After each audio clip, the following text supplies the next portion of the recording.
So it's Disability Pride Month, and I just wanted to, we're nearly halfway through, so I just wanted to record a little something to talk about Disability Pride Month, why it's important, etc. I have to say, most of the responses I've had in relation to the posts that I've made in regards to Disability Pride Month have been resoundingly positive. I've had a lot of support from friends. A lot of people have shown allyship in order to try to help us. And, just spread the word, because I think it's something that not a lot of people were aware of. I only really became aware of it for the first time last year. I know other disabled people that have only become aware of it this year. So it's good that that movement's getting some traction and actually getting a bit of attention and a bit of notice given to it. Obviously, when you get positive responses, you do also sometimes get negative responses. And we've come across a couple. I know the podcasts that I record sometimes with my friend Alex, we had a response on there where somebody said, why do you need a whole month for Disability Pride Month? Well, actually, the answer to that is that we need a whole month because of attitudes like that. The fact that people don't even recognise why it's important. I also had a couple of ridiculous people come back to me talking and saying that I was appropriating LGBTQIA pride because I was sharing the Disability Pride flag, even though it's a completely different flag with a completely different number of colours, some of those colours being completely different, in a completely different shape, on a completely different background.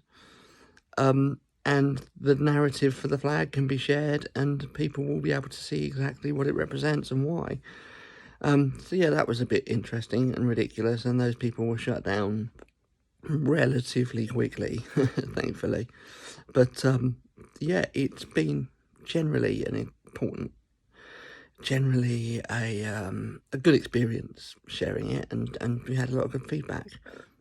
Now, in terms of Disability Pride Month itself, why I think it's important. To me, it's because there are still so many barriers for us as disabled people, both physical and societal. There are so many obstacles that society put in place for us to do the simplest of things. So many people need to change their attitudes. So many people need to address the way that they see us, address the way that they think about disabled people. You tend to either get this kind of patronising attitude where every little achievement is celebrated. It's like, oh, you've got a job. Wow, aren't you brilliant? It's like, well, don't 75% of the adult population have jobs? And why should I be any more special for doing that? And actually, rather than a job, I've got a career, and I'd kind of like to progress further in that career. And sometimes in fact always, it's a lot more difficult for people with disabilities and for disabled people to progress further in their careers because of the obstacles that are in place and the hurdles they have to jump over and the attitudes that they have to challenge. If ever I'm interviewed for a position, I don't only have to prove that I'm the best candidate for the job. I have to firstly prove that somebody with a severe visual impairment can do that job, and then prove that it's me. So it's really limiting in those terms, and that's one of the big reasons why it's important that we challenge those attitudes. And I think also a lot of the time people just make assumptions. So often the abled world talks for disabled people. They decide what we want. They decide what's best for us. They decide the words that can be used. And so often they haven't got a clue. So often they really haven't got a clue. And that's why Disability Pride Month is important, because it's created by disabled people for disabled people.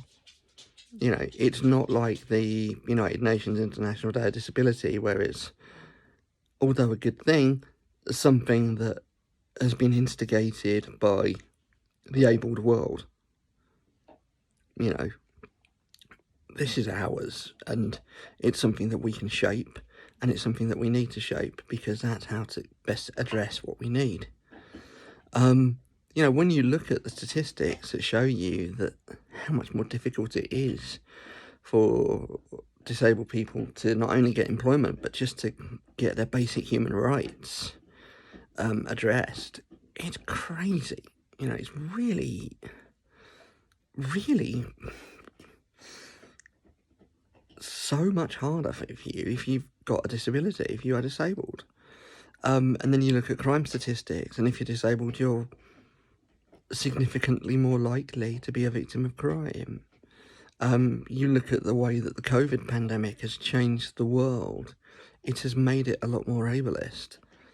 It's created a world where all of a sudden adjustments that were made for disability can supposedly go out the window because people just throw the word COVID at it, and that's a justification. And I'm sorry, but no. You know, you can't, on the one hand, be in a position where everybody is suddenly given adjustments that disabled people have been asking for decades and had turned away from them, and then, at the other hand, take away other adjustments that are necessary for us and that are a legal requirement. You know, I've seen job adverts that say, oh yeah, because of COVID, you need to be able to drive because you can't carpool, etc., etc., etc. It's like, no, what needs to happen is you need to look at how you're arranging things and how you're doing things and find a safe way of doing it. You know, it's not for you to suddenly go, yeah, we're not going to have somebody with a disability that means they can't drive. It's for you to say, okay, how do we still accommodate everyone?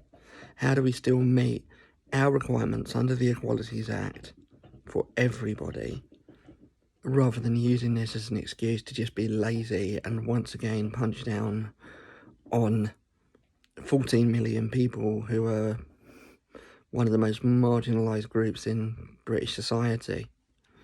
And yeah, that is actually the figure. 14 million people in this country are disabled. It is 20% of the population.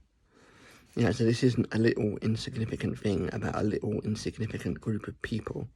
It is a massive chunk. There will be people in your family, there will be people living down your street, there will be people in your friend group who are disabled. If there aren't people in your friend group who are disabled, maybe look at that and ask yourself why, because probably something about your attitude that you need to address there.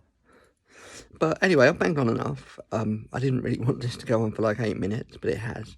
But yeah, that's why disability pride is important. That's why I'm proud to be a disabled person, and I'm going to keep on striving to change people's attitudes, in spite of the pushback that you sometimes get. Some of that from disabled people themselves due to their own internalised ableism. And yeah, I'm always going to push for it, always going to strive for it, and one day, hopefully soon, we'll get there.